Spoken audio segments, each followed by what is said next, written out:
Welcome to another insightful episode of Grandma Says. And here's Grandma.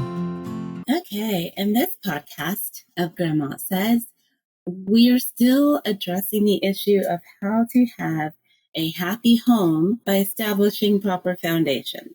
Now, in this episode, we're talking about family foundations. Families, of course, come in all sizes, so you'll have to kind of gauge which one applies to you and which one would not apply to you. In many households, there's one person who's in charge, and that's the parents. In other households, there are multiple people in charge. It can be a two-parent household.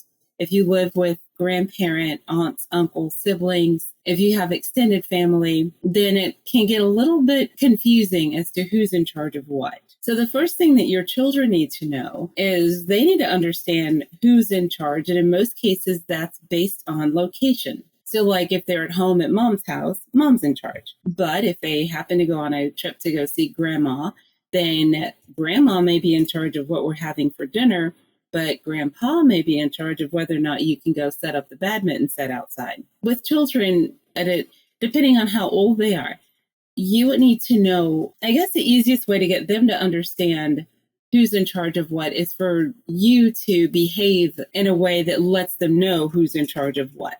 Okay, because they learn by example. So if you are respectful of your elders, then most of the time that means your children will be respectful of the elders. So you don't have to kick your kid under the table when they're addressing your mother and they use a derogatory term and now you're embarrassed. If you only address your mother the right way, then your children should probably do the same thing. Now, the way to start establishing that foundation in your own home, because you want to have your house run smoothly, and that's part of what establishing the foundation is for. If you are co-parenting with someone, then you have to agree on certain things in advance. If you're the only adult in the house, you have no issue. Whatever you say goes, and that's it. Enough said, I win. But there are some basic protocols if you have more than one adult in the house, or if you have, let's say, an older child who's in charge when you're at work. So that person would then be the person who's in charge. So the younger children need to know that person is in charge. And again, knowing what that person is in charge of, because there are lines. And as your kids grow, they should be more in charge of themselves in certain areas. So you want to make sure that your foundation is flexible enough for them to grow as your family grows while still maintaining that relationship that makes it so they respect you and you can enjoy them. So let's start with the building of trust, which begins with proper safety and security. Anybody who's in charge of that household should be aware of what you consider safe and secure. Like for some households, safety is not an issue. They don't even talk about it. In other households, you're going to get everything from carbon monoxide detectors and fire alarms and smoke alarms and home security systems and doorbells that can talk to you and Alexa machines that can talk to you and first aid kits and to the extreme. Okay.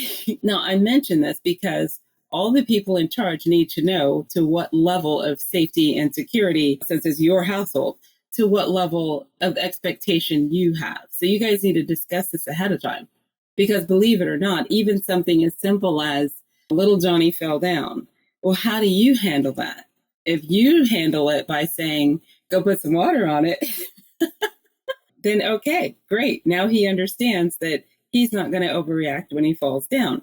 If your co-parent, however, freaks out and it's like, oh my God, we need a sling and we need a tourniquet and we need Neosporin and we need 12 Band-Aids and peroxide. Well, now you're messing up the trust factor or the foundation between you and the kids, because now the kids aren't sure how to react when something happens because you've got one person who's overreacting as if they're getting ready to lose a limb and you have another person who's reacting as if it's no big deal. So you need to talk to the other party to make sure that you're on the same page. So they understand something as simple as that. And when I say simple as someone having an abrasion, that they need to calm themselves down. And if they can't handle blood, if they overreact to something, then they need to tag out and get somebody else to step in who's calm if you're going to handle it in a calm way. If you're the kind of family that you guys have compromised immune systems in your house, and so therefore, yes, overreacting is necessary, then you need to discuss it. And then the person who would say, just go put water on it, they need to come up to the level of, no, we can't just do that here because everyone here needs additional care. And this is how we're going to respond when somebody gets hurt.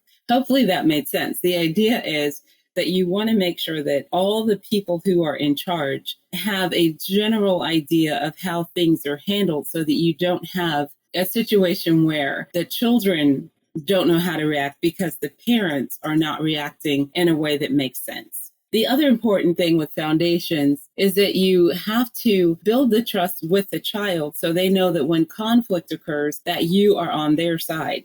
This is very important as your kids get older. They might not notice it a lot when they're small, but if you're the kind of parent where every time somebody comes and says, oh yeah, little Johnny was out in my yard again, digging in the flower bed.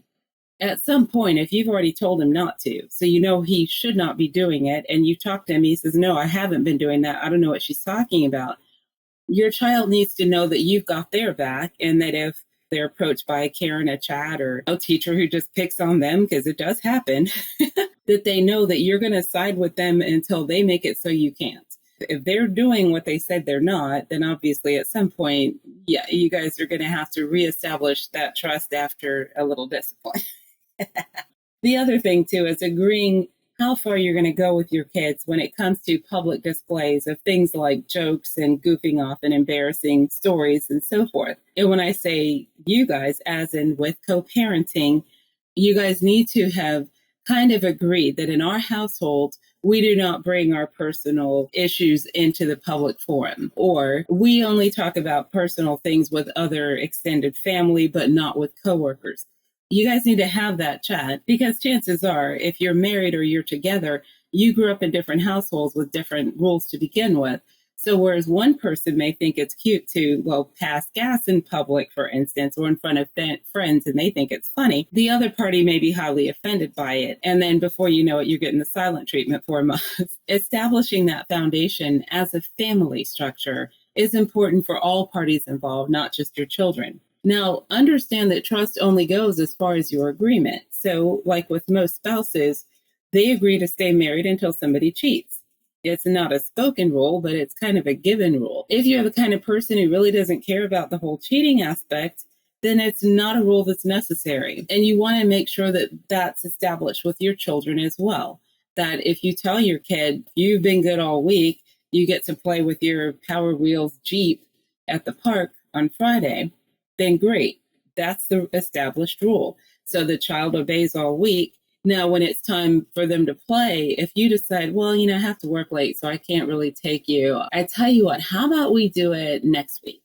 Well, now you are breaking up that same trust. So you can't expect your child to do the same thing the following week if they know that no matter how many times they do what you said, you're not going to keep your end of the bargain. And that's the reason that why I keep talking about foundations, because whether you realize it or not, everything that you react to, the way that you react to it, is either going to build the trust, which increases obedience, or it's going to erode the trust, which is going to increase disobedience. I know that may sound like a bit of a stretch, but the reality is, with this many years of working with kids, I see it happen all the time, and that most people think that to get your children to obey you, that you have to enforce discipline. Most people refer to discipline as the end all, that be all, as if that's what makes a child obey. Believe it or not, discipline has very little to do with obedience. We're all taught that it does, but the reality is it's trust. Obedience is more connected to the reward, the consequence, the whatever it is that you said is going to happen. If you tell this kid, you can't have a lot of candy because it'll make you sick. Well, if they eat the candy anyway and they don't get sick, now in their mind, yeah, she's a liar. I don't trust her. Don't worry about it. I'll eat all the candy I want. And then that leads to disobedience. Now, you might not know they're eating all that candy until they get sick, but you don't want to tell them things that aren't true because they're going to test it when you're not around, especially if they have some level of distrust in you. So the foundation you want to lay in your household, that should apply to all parties. And I say all parties because it works with the spouses and co-parents and extended family. It even works on the job. If you tell somebody, I'm going to go to McDonald's and get everybody French fries, and you go to McDonald's and you come back with cups of water and only you get French fries, then nobody's going to trust you anymore to go to McDonald's and bring them anything, because you have just established that either you're a liar or you're stupid or something's wrong with you because you told everyone you were going to do this and then you didn't do any of it. And when people start to feel that way about you, then all of a sudden, that's when you have your spouse trying to check your cell phone, or your boss checking your timesheets, or your kids looking in the fridge to see if you lied about how many pudding pops were left. When people can't trust you, they're going to behave that way, including children. So make sure the foundation you're laying makes sense for your family, that even if you lie at work all the time, even if you are the class clown when you go to school, at home, you need to make sure that you establish that firm and proper foundation that says that if I tell you that it's safe to eat this macaroni, that it really is safe. No, I didn't throw it on the floor. You don't have to guess. You don't have to look and dig around in the pot and see if I put something in it. You can trust me so that when it's time for dinner, you don't have a food fight. You don't have your kids looking at you like, hey, I'll eat when you eat. I'm not drinking that till I see her drink it. That should not be required. And like I said, that's part of the 3 things you need to have a happy home. And that is one of the main things, which is why we're covering these separately so everybody knows what is supposed to happen. It also makes sense to make sure that when you are trying to establish this trust, understand that it has to be earned every time you lose it. And yes, there will be times when trust will start to erode or start to fall apart because we can't control everything in life. We can control what we can control. But something like teaching a kid to ride a bike, if you tell them, don't worry, you're safe, now you know damn well they're going to fall. But you can't tell them that, or they're not going to try to pedal the bike. That's a good time to wind up losing trust, because if the kid falls more than 3 or 4 times trying to ride the bike, they're going to think at some point it's your fault. So in which case you may have to then reestablish that trust by, once they've learned to ride the bike, then you can say, well, this is what really happens every time. I couldn't tell you that, or you would never have learned, and explain it or something. And then next you're going to teach them how to swim, which is another way to lose trust. But when it's all said and done, trust does begin with proper communication. And then really make sure you understand what that person said and what they understand what you meant by what you said. Because if your communication is not clear, then your foundation is not going to be solid. You want to make sure that everything that you're doing, make it work in your favor or make it work for you. Know how much you need to know so that you don't get information you don't need to know. Because again, the people in your life, they're separate from you, just like you're separate from them. There are things you're doing together as a family, and you do need to know. And then there are things people are going to do on their own, and you don't need all the details, but you do need enough to know that I can trust this child because this child tells me where they're going, with whom, when they're coming back, etc. I can trust my spouse because when my spouse says they're going to go do X, Y, and Z, and they come back, that's exactly what they did. If that's not established properly, then the whole time they're gone, you're not doing anything but worrying about, oh my God, when are they coming back? What are they doing? Who are they with? And so forth and so on. And then once that's gone, once that foundation is over, yeah, you're no longer having a happy home because now everybody's suspicious of everybody. Nobody knows what anybody's doing. The communication sucks. And if you wanted to do something, how can you enjoy it if everybody's got to look over their shoulder or second guess each other? So it is really important to make sure that that foundation is laid properly with all parties involved in the house. Everybody, okay? Now, there's more to this topic, but again, I don't want this to run into like 35-minute episodes, so we're going to condense these down as much as possible so that we can make sure that we are getting proper instruction and moving it forward. So with family foundations, it starts with communication. And it starts with those who are in charge. If it's just you, no problem. But if you have other people in charge, make sure you guys are all on the same page on as many topics as possible so that everybody else understands what they're supposed to do and how they're supposed to do it and who they're supposed to talk to about doing it. And that pretty much covers the basics. We'll get into more detail in the co-parenting section of this same topic. But as far as today's podcast goes, yeah, that's all I have to say about that. So I will see you on the next podcast.